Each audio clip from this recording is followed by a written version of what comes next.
Religion imposée en Afrique, une escroquerie spirituelle bien huilée, pour dessoucher l'Africain de ses cultures et traditions ancestrales.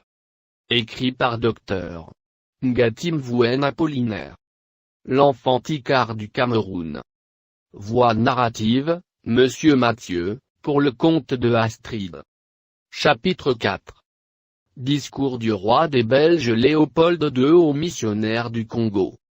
Le 12 janvier 1883. Révérend Père et chers compatriotes, soyez les bienvenus dans cette grande partie du Congo belge. La tâche qui vous est confiée à remplir est très bien délicate et demande beaucoup de tact.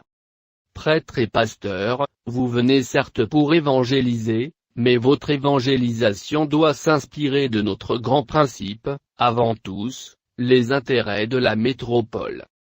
Le but principal de votre mission au Congo n'est donc point d'apprendre aux nègres à connaître Dieu, ils le connaissent déjà depuis leurs ancêtres. Ils parlent et se soumettent à Mingu, Zambi, Nzakomba Mukulo etc. Et que sais-je encore. Ils savent que tuer, voler, coucher avec la femme d'autrui, calomnier et insulter sont des actes mauvais. Ayons le courage de l'avouer, vous venez, non pas pour leur apprendre à connaître ce qu'ils savent déjà. Votre rôle essentiel qu'est l'enseignement, est de faciliter la tâche aux administrateurs et aux industriels.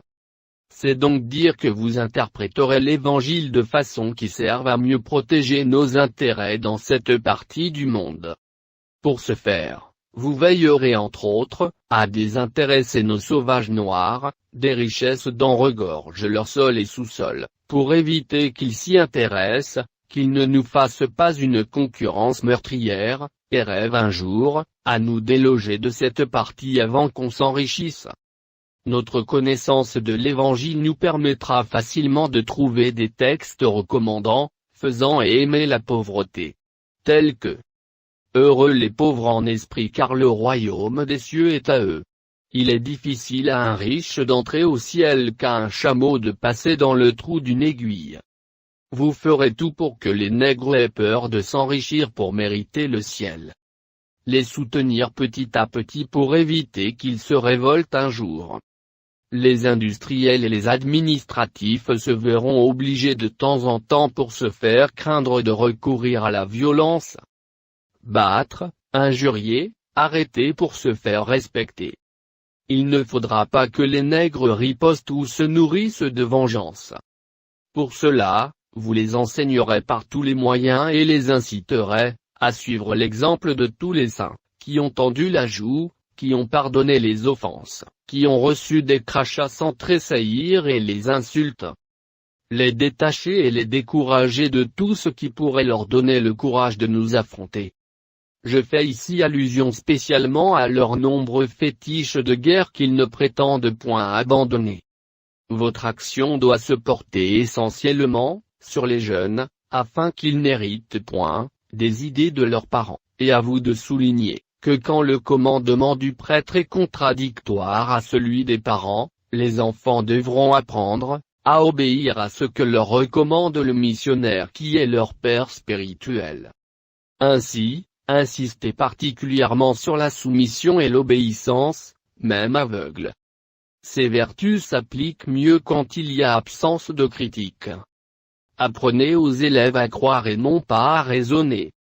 Évangélisez les Noirs, jusqu'à la moelle des os, afin qu'ils restent toujours soumis aux colonialistes blancs. Qu'ils ne se révoltent jamais contre les injustices que vous leur ferez subir. Faites-leur méditer chaque jour. Heureux ceux qui pleurent car le royaume des cieux est à eux. Ce sont là, chers compatriotes, quelques-uns des principes que vous appliquerez. Vous trouverez beaucoup d'autres, dans les livres qui vous seront remis, à la fin de cette conférence. Convertissez toujours les Noirs, au moyen de la chicotte. Gardez leurs femmes à la mission pendant 9 mois afin qu'elles travaillent gratuitement pour vous, couchez-les s'il faut. Exigez ensuite qu'ils vous offrent en signe de reconnaissance, ce qu'ils ont de chair, des chèvres, poules, œufs, chaque fois que vous visitez leur village. Et faites tout pour que le nègre ne devienne jamais riche. Chantez chaque jour qu'il est impossible aux riches d'entrer dans le royaume de Dieu.